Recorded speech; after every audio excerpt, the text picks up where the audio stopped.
गीता में लिखा है कि जिस इंसान की सोच और नियत अच्छी होती है, भगवान खुद की उसकी मदद करने के लिए किसी ना किसी रूप में जरूर आते हैं।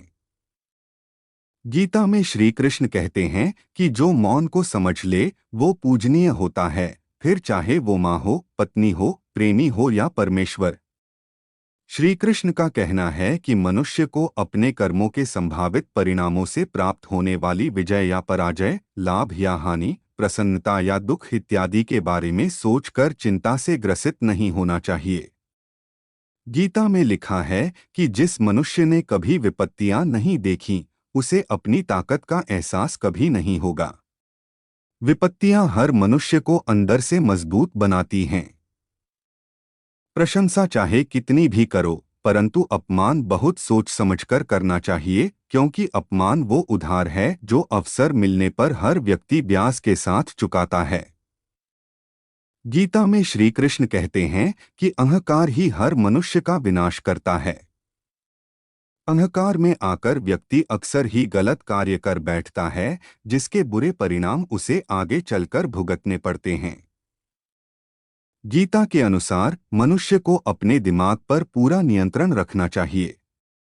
यदि हम इसे नियंत्रित नहीं करते हैं तो हमारा अपना दिमाग एक दुश्मन की तरह काम करता है।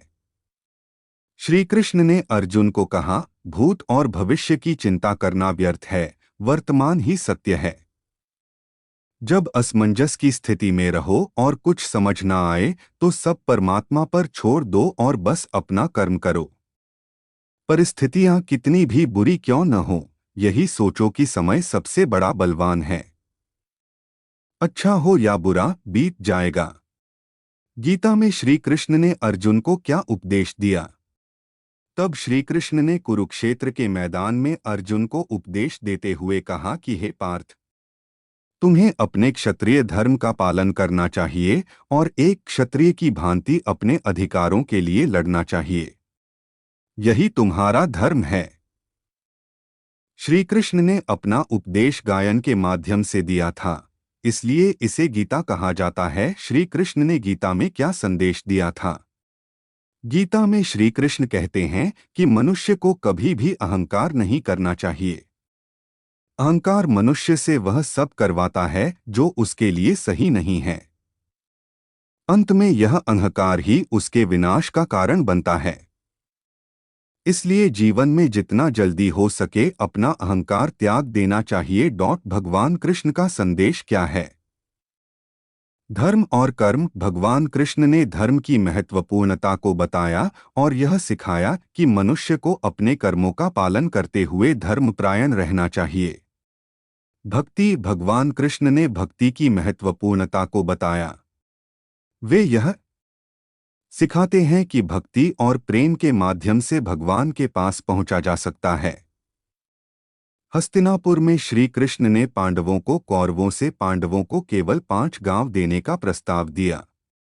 धृतराष्ट्र भी श्री कृष्ण की बात से सहमत हो गए और पांडवों को 5 गांव देकर युद्ध टालने की बात दुर्योधन को समझाने लगे। उन्होंने बेटे को समझाते हुए कहा कि ये हठ छोड़कर पांडवों से संधि कर लो ताकि ये विनाश को टाला जा सके। बातचीत में कृष्ण अर्जुन को समझाते हैं कि मोक्ष तक ज्ञान और कर्म के माध्यम से पहुंचा जा सकता है। योग इस प्रक्रिया का सक्रिय घटक है। भीतर योग के 3 मार्ग हैं, कर्म योग, भक्ति योग और ज्ञान योग। संजय कहते हैं, राजन, कुरुकुल के उन दोनों प्रमुख वीरों के उस संग्राम को उत्तरोत्तर बढ़ता देख अर्जुन ने यशस्वी भगवान श्री कृष्ण से पूछा, जनार्दन, आपकी राय में इन दोनों वीरों में से इस युद्धस्थल में कौन बड़ा है अथवा किसमें कौन सा गुण अधिक है? यह मुझे बताइए।